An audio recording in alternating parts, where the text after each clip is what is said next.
ವಿಚಾರಣೆಗೆ ಸಾಕ್ಷಿ ಹೇಳಲು ಬಂದ ಕುಟುಂಬದವರ ಮೇಲೆ ಗಂಭೀರವಾಗಿ ಹಲ್ಲೆ ನಡೆದಿರುವ ಘಟನೆ ಹಾಸನ ಜಿಲ್ಲೆ ಚನ್ನರಾಯಪಟ್ಟಣದ ನ್ಯಾಯಾಲಯದ ಮುಂಭಾಗ ನಡೆದಿದೆ.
ನ್ಯಾಯದೇವತೆಯ ಆವರಣದಲ್ಲೇ ಸಿನಿಮೀಯ ಶೈಲಿಯಲ್ಲಿ ಮಾರಣಾಂತಿಕ ಹಲ್ಲೆ ನಡೆದಿದೆ.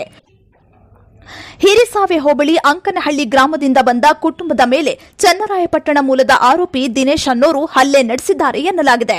ಕೋರ್ಟ್ ಆವರಣದಲ್ಲೇ ಮಾರಾಮಾರಿ ನಡೆದಿದ್ದು, ಈ ಗಲಾಟೆಯಲ್ಲಿ ತಾಯಿ ಮತ್ತು ಹಸುಗೂಸು ಕೂಡ ಸಿಲುಕಿದ ಘಟನೆ ಕಂಡುಬಂತು. ಆರೋಪಿಯನ್ನ ಹಿಡಿದು ಸ್ಥಳೀಯರು ಹಿಗ್ಗಾಮುಗ್ಗಾ ಥಳಿಸಿದ್ದಾರೆ. ಸಮಾಜವೇ ತಲೆ ತಗ್ಗಿಸುವಂತಹ ಘಟನೆ ನಡೆದಿದ್ದು, ಇದು ಜಿಲ್ಲೆಯಲ್ಲಿ ನಡೆದ 2ನೇ ಘಟನೆ ಎನ್ನಲಾಗಿದೆ.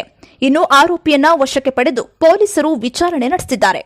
Voice of Kannadiga news, Hassan ಜಿಲ್ಲೆ, ಚನ್ನರಾಯಪಟ್ಟಣ.